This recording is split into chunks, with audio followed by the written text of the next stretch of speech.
Thank you for joining us today. My name is Patty Palmer. I'm the coordinator for Career and Employer Services with the College of Education and Human Services. We are doing our virtual teacher talk session, and our goal today is to help interns understand what's next for them. Today, we're lucky to have representatives from St. Johns County School District, and I'll just pass the introductions off to Dr. O'Farrell and then so on. Okay. Good afternoon. I'm Dr. O'Farrell, Director of the Office of Academic Support and Information Services, and you are about to learn all about the next steps on your journey to becoming a professional educator. And we hope to be able to allay your fears and anxieties and point you in the right direction. Well, hello, my name is Alan Anderson. I'm principal of Freedom Crossing Academy. We are a public K-8 academy in St. Johns County, home of the Falcons.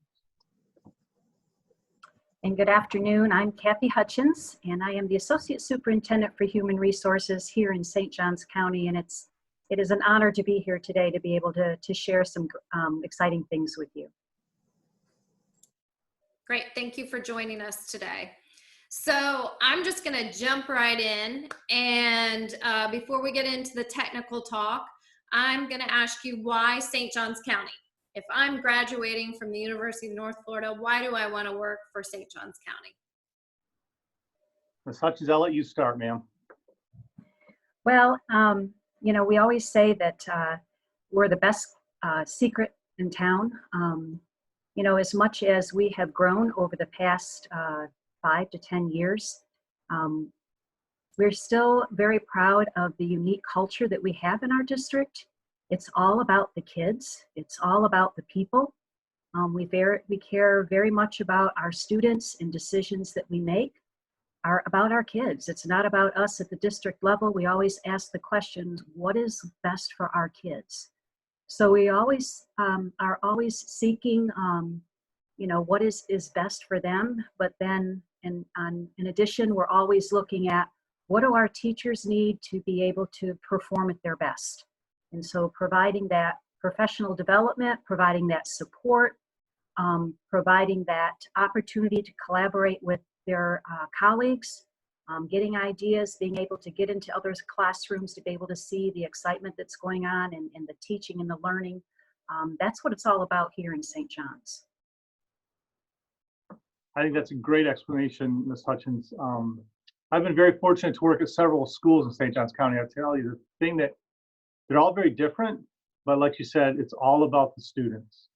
And there's also a family feel when you walk into any one of our schools. Our teachers support each other, both inside the classroom and outside the classroom. It's just a very, very special atmosphere, and it's from the teachers. It really comes from the teachers up, and they are heard, their voices are heard, and their desires to not only set the bar for themselves, but they set the bar for each other, and then they're constantly trying to just raise that bar higher and higher for the benefit of our students.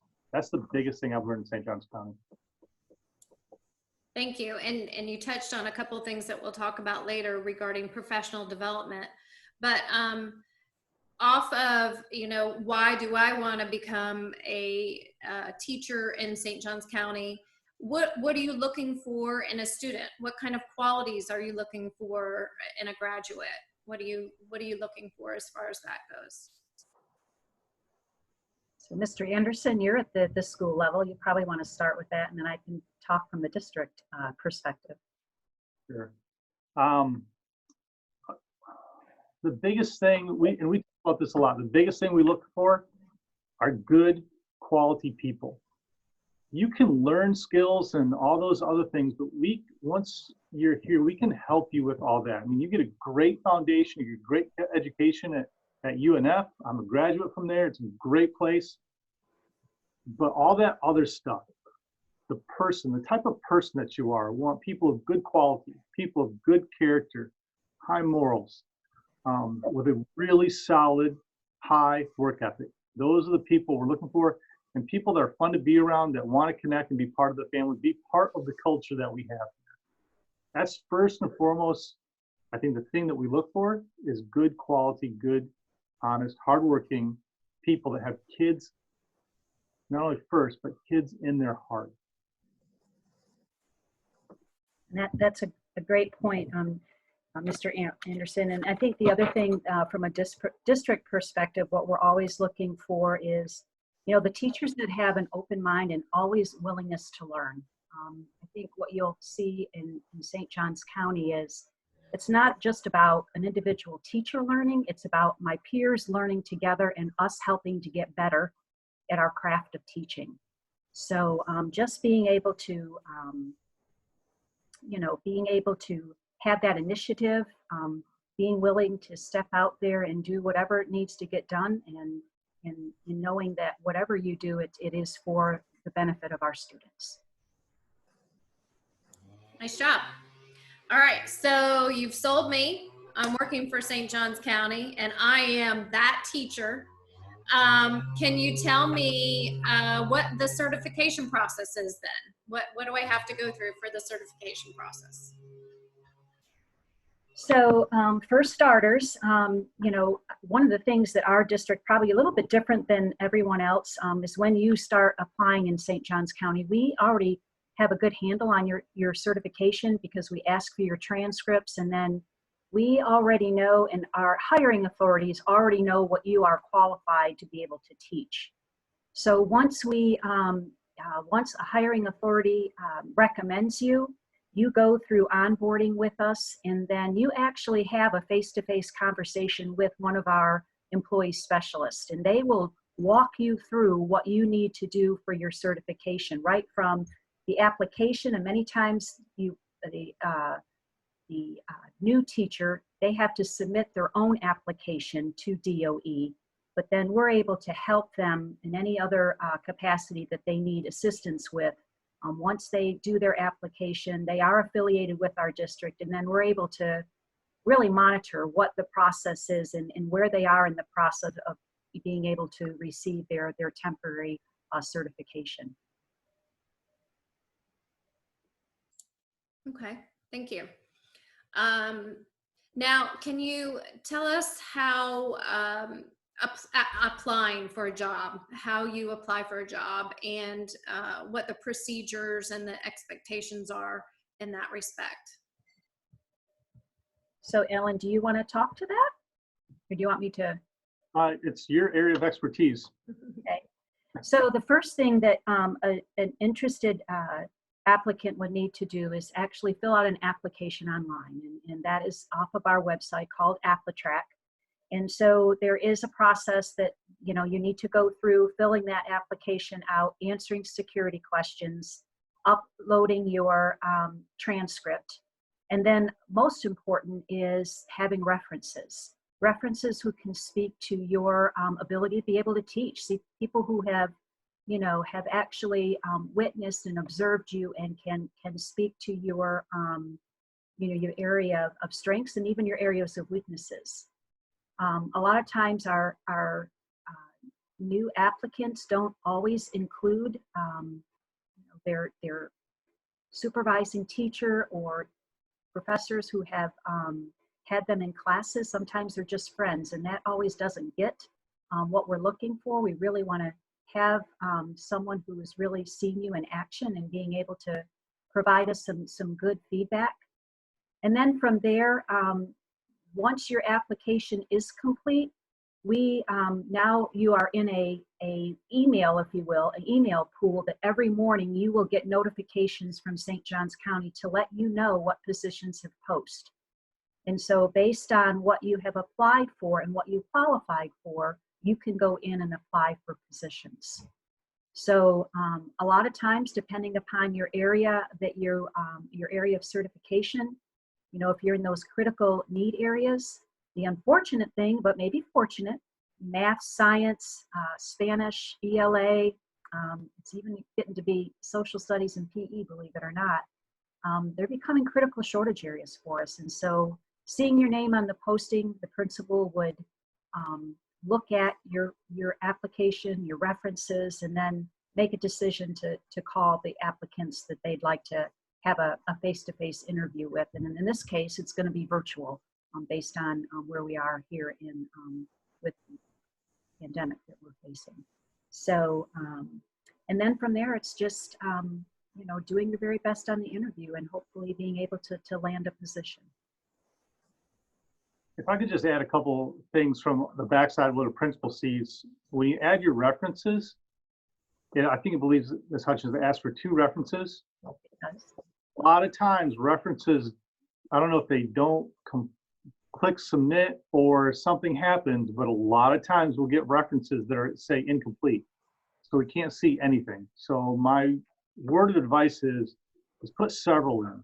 Just remind them to make sure that they click submit so that there is something for us to see, because we don't see any references, kind of wonder why there are none. So that is one thing that I've learned. And the other thing is on your resume, I know space is at a premium.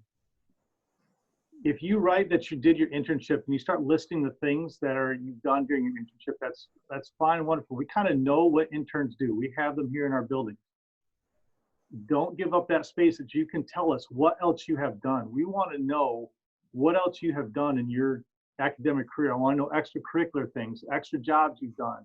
That helps us understand your time management skills and those types of things. So those are good things to have in there versus a listing of things that you've done during an internship that we already know that most interns do. So just some experience that I've had from that.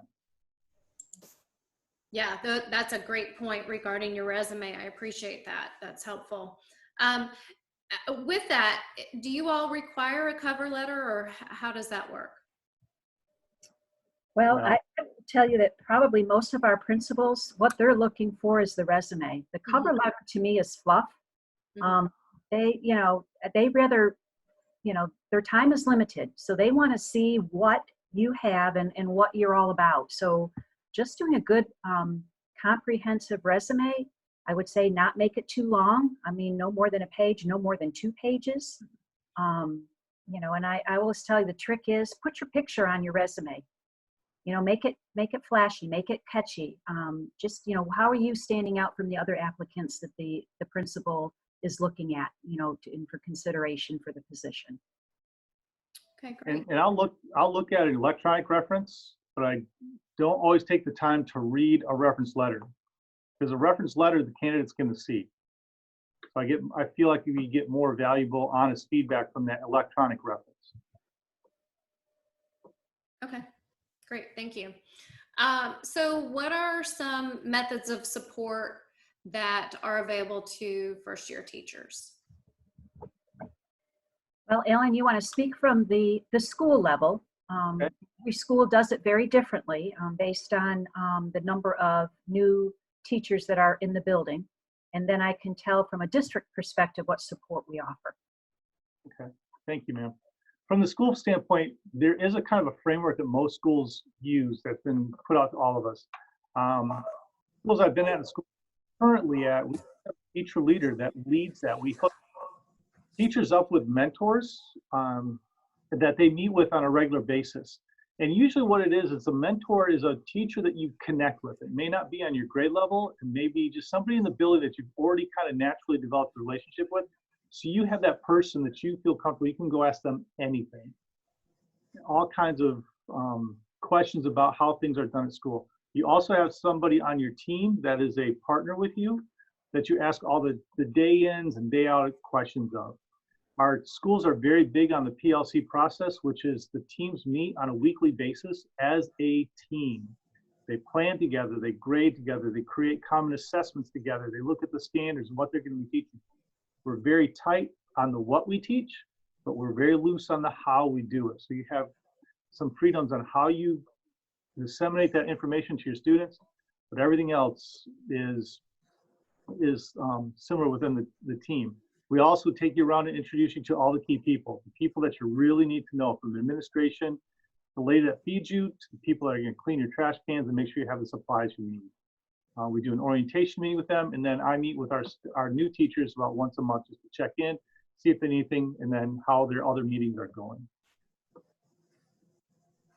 So from the school level, you know, Ellen has a great perspective, and I would say probably a majority of our schools have a monthly meeting with our new teachers. And as Mr. Anderson mentioned, you know, a teacher leader or teacher leaders that are conducting that ongoing support for teachers at the building level.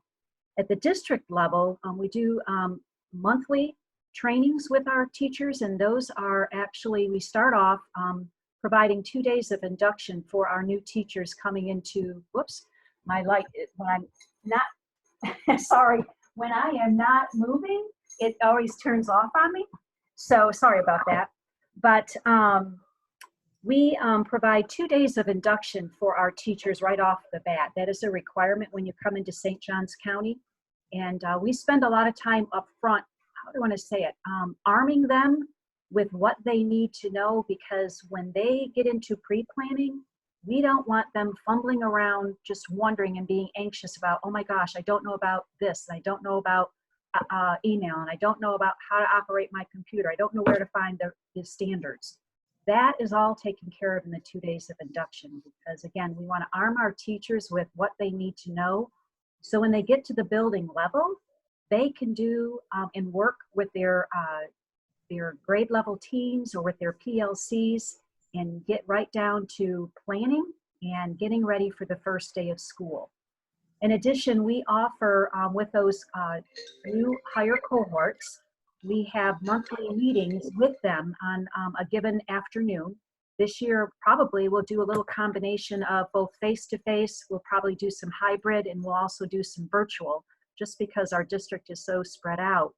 But those have proved to be very, very worthwhile for our new teachers, because they see now that they're not alone, that there are others around them with a lot of the same questions. And so they come not only to get a little bit of training, ongoing training, but to a question and answer about some of the things that they're wondering, or how do they learn more about, or what do they need to do in some cases.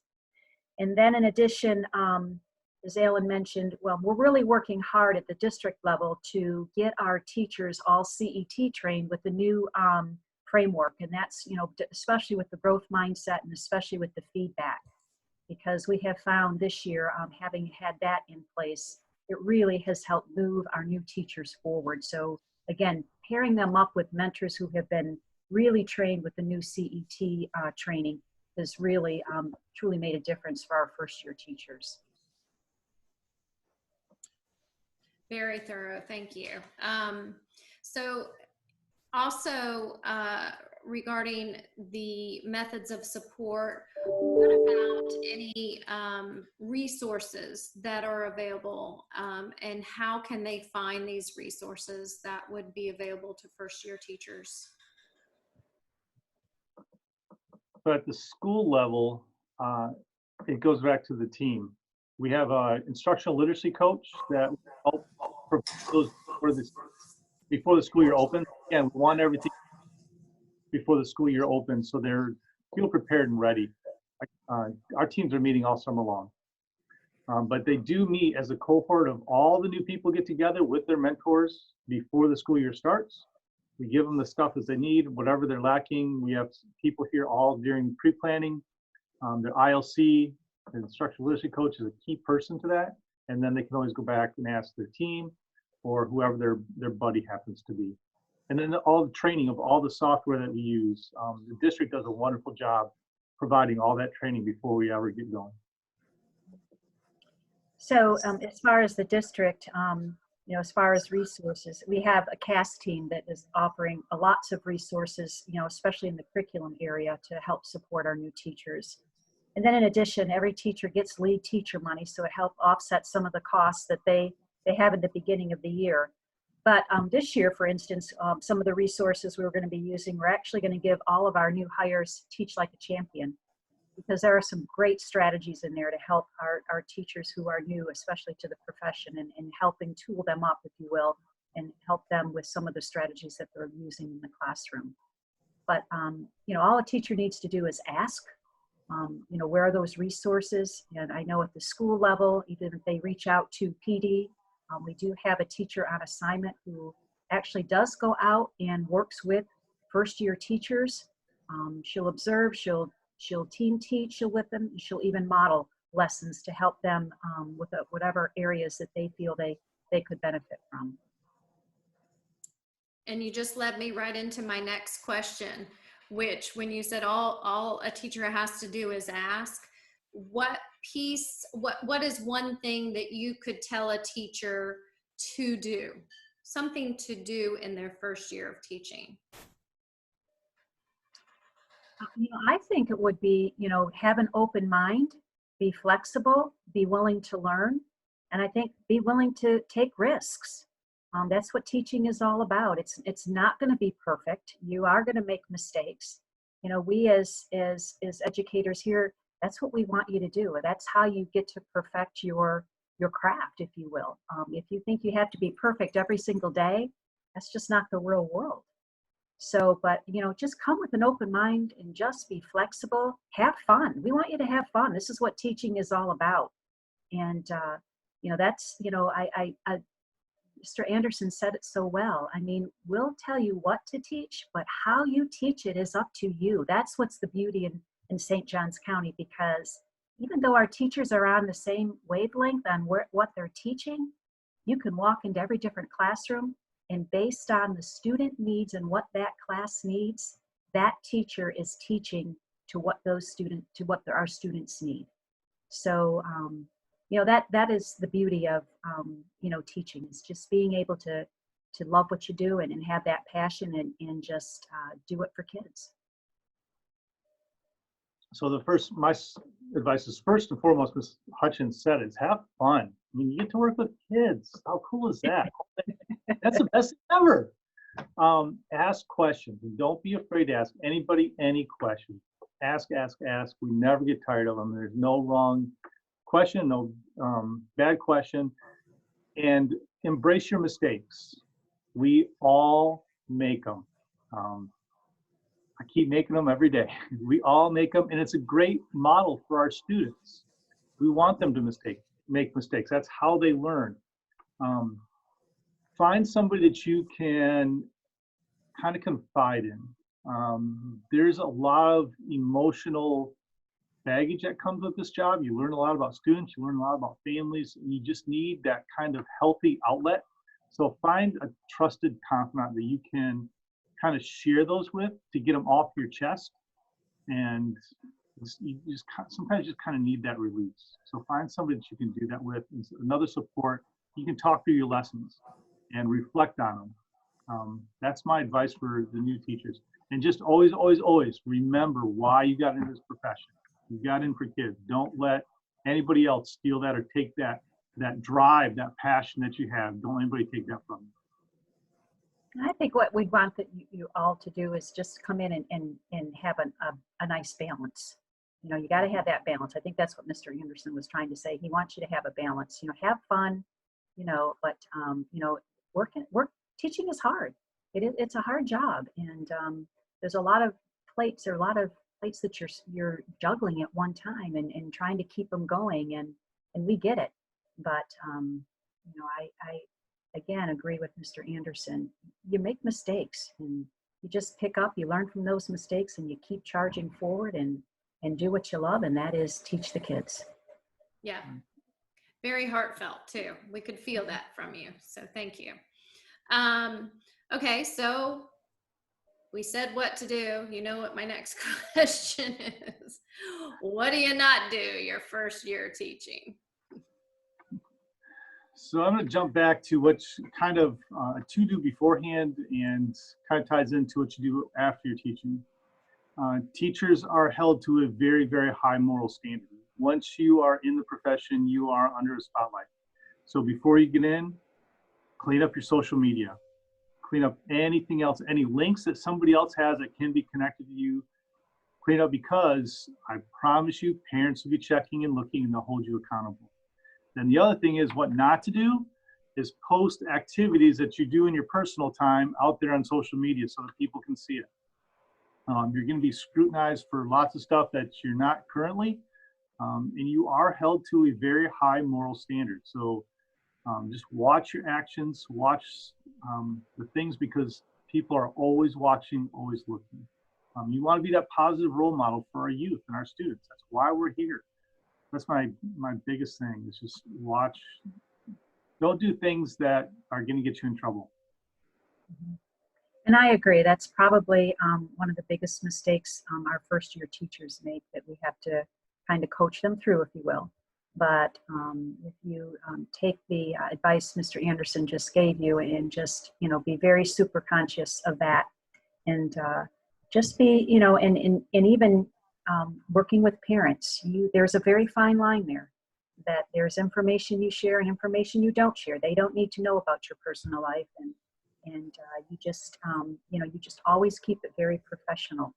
And it's always about their kids. Always take them back to, no, this is about your kids. It's not about me. Let's talk about your child and what I'm doing for your child. So, I think, again, I think going back to what Alan, that is just the number one thing that gets our teachers in trouble. So that would be the best advice. That's great advice. Very good advice. So this one is related to the pandemic. What have you learned as professionals in this industry? What have you learned through this pandemic, and what kind of advice could you give students as they graduate and enter into the profession? Ms. Hutchins, do you want to go first? Sure. I see it from a district perspective, and I think every day I am amazed at how the face of education has changed here in St. Johns County in a matter of a week. We asked our teachers to go from brick and mortar to a virtual world, many of them who didn't have any familiarity with it. And to see all of our 2,700 teachers step up to the plate and make it happen in a week's time. Now, it wasn't perfect, we know, and some of them are still working through it, but just the resiliency our teachers have had, the stick-with-itness, the flexibility, laughing at their mistakes, but then just I think as a result, the camaraderie it has created. We thought our teachers were doing great things in PLCs. Oh my gosh, this has truly strengthened their working together, the videos and what they've done for kids and what they've done for parents. And it just goes on and on. It's just, I think the biggest lessons learned is we will all be better because of this. We are all better because of this. We are in a different place. What has opened up our world, not only to be brick and mortar, it may have bring some flexibility to some of our parents who are more mobile and need to be mobile, that we might be able to do more virtual. We just have a lot of options that we can offer our students and our parents and our teachers, because some of our teachers probably have found, gosh, they really like the virtual world, and they've found that they have, ability to really perfect it a little bit more. But I think, again, just being flexible, resilient, and do it with grace. What else can you do? We're all in this together, and we have just charged forward, and I couldn't be more proud of our teachers and our administrators and our parents, and especially our kids. I would echo the exact same thing. It's we see a lot of resiliency in our children, but boy, we are seeing a lot of resiliency, a lot of adaptability. Is that even a word?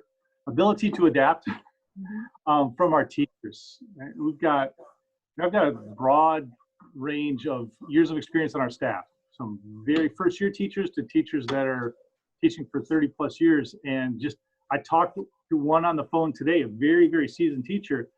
She said, "You're gonna be so proud of me. I'm learning all these new technologies and these different things." And then one wasn't working, so we went to another one, and the kids were right there, ready to go with it when I was there. And the other thing I'm seeing is I'm getting to jump in on some of these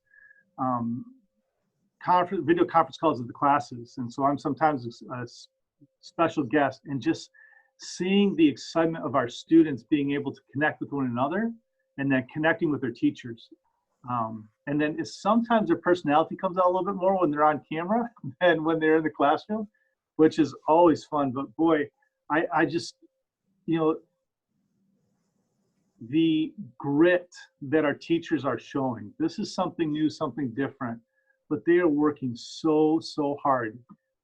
Ms. Hutchins is right. The work that we've done in our PLCs, they knew the content they were going to teach, so they've been able to focus on the how and the different deliveries, and what the children are going to produce for them now is a whole different way of doing things, and then grading.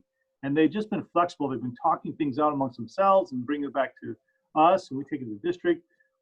And Ms. Hutchins is right. We're going to come back so much stronger from this. Not only our students, but our staff is going to come back stronger as well.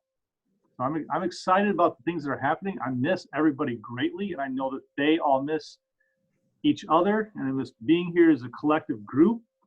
So we're all very excited for the opportunity to return, but we're going to come back so much better and so much stronger. That's my big learning through this. Thank you. Thank you very much. So I think you said, did you say 2,700 teachers? Yes. Is that the number? Okay. So, and that was going to be my next question, is the size of the district. We have 43,000 students and right now about 5,200 employees, largest employer in St. Johns County. Every year we hire between 250 and 300 new teachers to our school district. I mean, we are still an area of growth. We're building 2 new schools right now as we speak, a K-8 school and a new high school. So, you know, we're always looking for teachers, always looking for, you know, those, I mean, it used to be, you know, it was a certain time of the year we would get teachers, but now it is 365 days we're looking for teachers. So, yeah, 2,700 teachers, and very proud of all of them. Yeah, that's great. So my last question then is just, I know you mentioned that your interviewing process has changed a little bit since the pandemic. Do you have anything that you want to tell our UNF students about any kind of virtual career fairs or anything coming up that might be helpful for them as far as applying for jobs? Or Well, we are hopeful on June 15th. We do have a scheduled teacher recruitment fair. Not sure where we will be, but you know, I would just encourage anyone who is interested to go ahead and start looking at our website, because I'll put information out there about that. And then we have another one in July, hoping that both of those will be able to take place in some matter or form. We may have to get very creative and do some virtual kinds of things, and we're up for that now that we're becoming the experts, but you know, we're excited about that. But you know, I would just tell any upcoming graduating education major, we are starting to post now. You know, if you're interested, you can apply for jobs right now. If you have a letter from your supervisor, your supervising teacher, not your supervising teacher, but professor, that says you're in good standing to graduate. That takes place of your transcripts right now, and you can go ahead and get that in AppleTrack, and we push you forward because we know we want new teachers out there, because they bring new ideas and new strategies to help the teachers that are currently here. So, but more than likely, it will be virtual interviews, and our principals have been actually doing them now. I think probably we're doing some internal transfers, and so they've taken advantage of using Zoom and Teams and Skype. So those are usually the forms that they're using. So our principal would reach out via phone or via email, if your email is on your resume, and then set up a time for either that individual principal interview, or many times, you know, especially if they're Zoom or if they're Teams, everyone's on, teams are on with the principal interviewing for specific positions.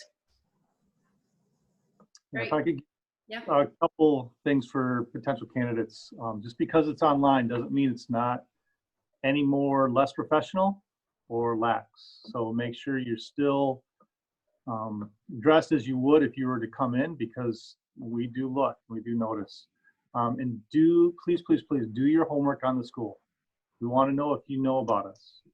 That's always been one of my biggest tips to people is find out who's going to be there if you can, what grade level, find out about the people, research their websites, look at them, but know that school, know as much as you can about the school. In the business world, if you go interview for a business, the interviewee usually knows more about the business than the people conducting the interview.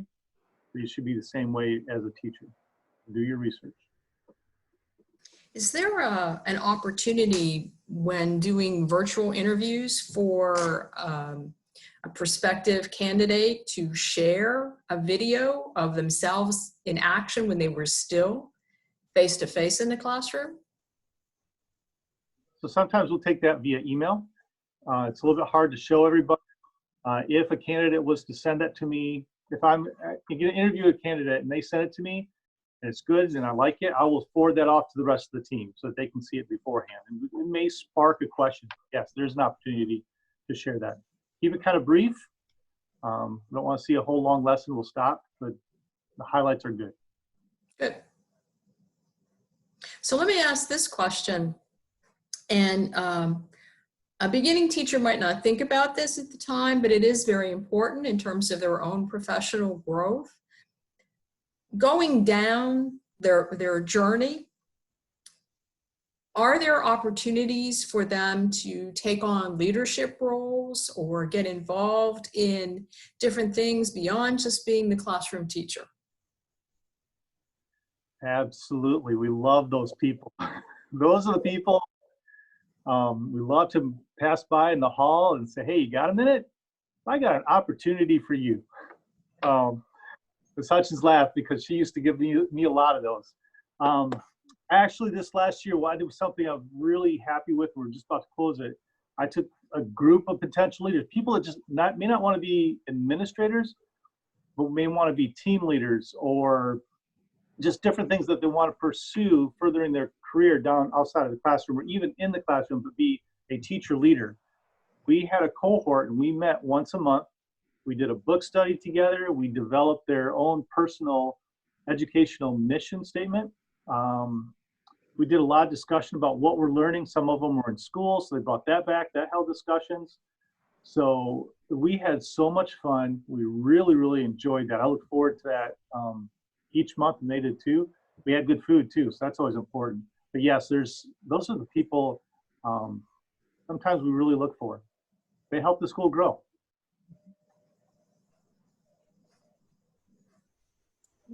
Great. All great information. I truly appreciate you all joining us today and giving us some insight on St. Johns County. Before we close out, just are there any closing remarks that anyone wants to share? Or?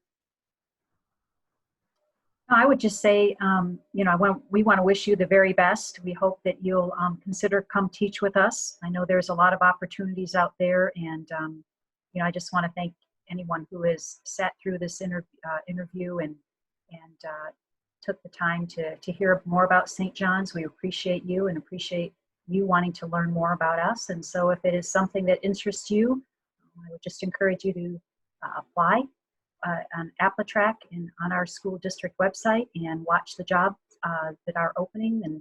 And again, they're starting to post now, and a big flux of positions will post the week of May the 5th.